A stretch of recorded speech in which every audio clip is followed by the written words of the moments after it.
Salaamaaleykum. Alors, je vais aller dans le vif du sujet dama fi nekk di tourner autour du pot.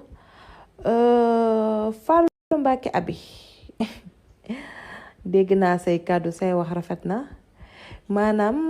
man daal dama nekk benn demo lépp lu bon ci àddina rek man dama koo def man maa ko yelloo ma maa la def loolu yëpp d'accord amul benn problème man nag duma fi nekk di débat di la fekk ci say ay kàddu parce que ku amul loo téye yaa mottali koo làmmiñ man dama téye ay preuve newoon naa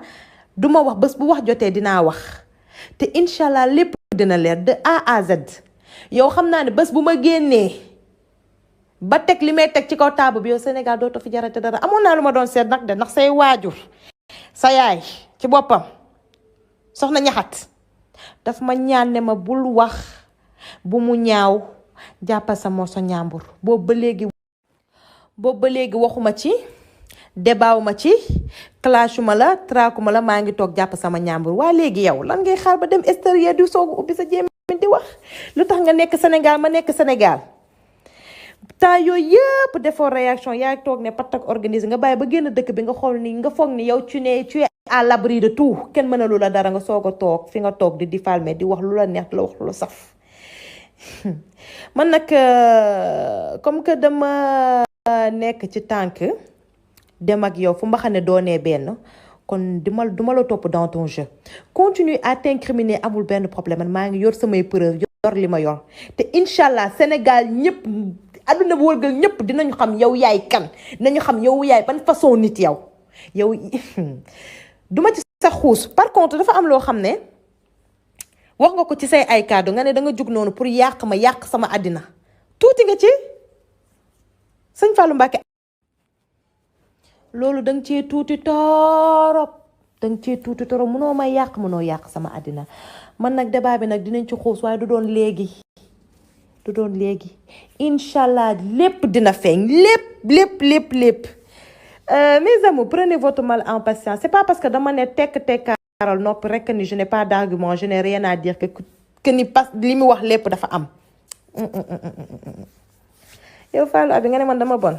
te moo naam yaa 3 jours yaa ngi may woo téléphone jëluma la tu m'harcèles tu m'appelles tout le temps je te décroche pas tu m'envoies des messages je ne te réponds pas yooyu yëpp ma téye ko ak yeneen yow nga ne yaa toog noonu am sa aigreur nga ne yaay ubbi sa jéem nga ne dangay wax yow su ma waxulee waroo wax te bu loolu weesoo pour ne pas trop rentrer dans les détails li tax sax li ëpp ma génn di wax il a sorti quelque chose comme quoi que ni waaw man damaa def chirurgie esthétique ba sama dama chirurgie samay ween ba samay ween am problème que ni je souffre xawma lan ak lan je sais pas quoi encore comme connerie qu'il a raconté man de dara jotuma maa ngi sant alhamdulilah jamono ba ma doon sëy ak yow ñu détectel ma ay kyste ci ween ma sonn loolu guddi duma nelaw sama ànd ak tàngooru yaram boo xam ne foog naa ni sax ni que ni dama am tumeur wala cancer wala dara ma di ko souffrir may dem hôpital sa dërëm topp ma maa doon jël sama xaalis dem hôpital di def samay ana def samay yëpp et je vais poster ça ngay nekk lu ne nga di ko wax lu ne nga di ko inventé nga ne mën nga mën a yàq man mënoo maa yàq nga las tuuti nga ci man na dafa amoon lu ma doon seet ba boobu yëpp li nga def lépp nag ma nëq ko téye samay preuve toog ci parce que su dul dara sa maam moom la ñu yaakaar tey ak ëllëg yaakaar ko suñu tey yaakaar ko àllaaxira donc rien que pour ça rek amoon naa warmaal ci yow amoon naa lu may seet yow ba lu bari li xew yëpp dama nopp rek ne pat jàpp ci yàlla xam ne ku ne tekk war la yoon donc man yaakamtiwuma tu peux sortir nga wax lu la neex nga wax lu la saf defal lu la saf kenn du la ne wow na kenn du la ne doy na bàyyi naa la nga àppoo wax bi man ma àppoo jëf bi c'est pas parce que tu es hors du Sénégal tu penses que tu es intouchable tu n'es pas intouchable te yow incha allah man maay génnee preuve yi nak tegal la lépp yow sa àddina dama koy teg comme film dama koy épisode 1 épisode 2 épisode 3 télénovelas laa koy def ndax novelas nga joué ak man waaye amul benn problème comme que yow seetoo fi nga jógee seetoo ci ñi nga bokk ba waral ngay def bases yi yu mel nii nga ne yow da ngay ñëkkantu man aw ma sa jot wax say wax Fallou boobu ba léegi ba ñu tasee ba léegi tooguma ci benn média ne A wala B dugguma ci benn groupe yónniwu ma benn jeeg pour ñu lay clash wala quoi que ce soit lu ma waaye waxal rek maa ngi toog def patak organiser jàpp sama ñaambur débaaw ma ci waxuma ci defuma dara maa ngi toog rek noppi te pourtant akamaa am lu ma mën a wax te damay wax te incha allah dana wax ba fa ma war a waxe jee te ñi ci war a jot ñëpp dinañ ci jot lépp dina leer ci bopp ñëpp jaruta yàkkamti dégg tell ne damm na jaru ko moi je suis très zen si tu penses que li nga def nii dina tax du ma lekk du ma naan du ma dox samay activité du ma def samay courses yàq nga ko na dangaa tuuti ci yàqal ma dangaa tuuti ci détruire ma dangaa tuuti ci tuutil man mënoo maa tuutil ndax yow la nga def c'est trop bas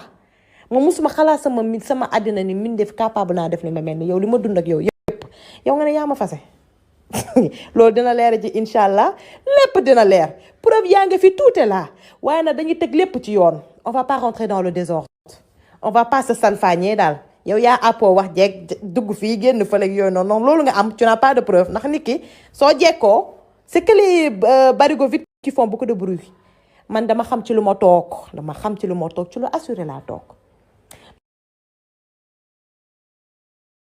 J'ai mis le nom de là où j'ai fait mes examens et tout lii da lañ ma diagnostiqué ne ma la madame la nga doon xalaat lépp du tumeur du cancer du dara kyste nga amee kyste au niveau des 2 seins c'est des nodules yoo xam ne c'est à traiter ma nekk ci traitement boo xam ne fekki woo ma ci 15 lépp maa ko defal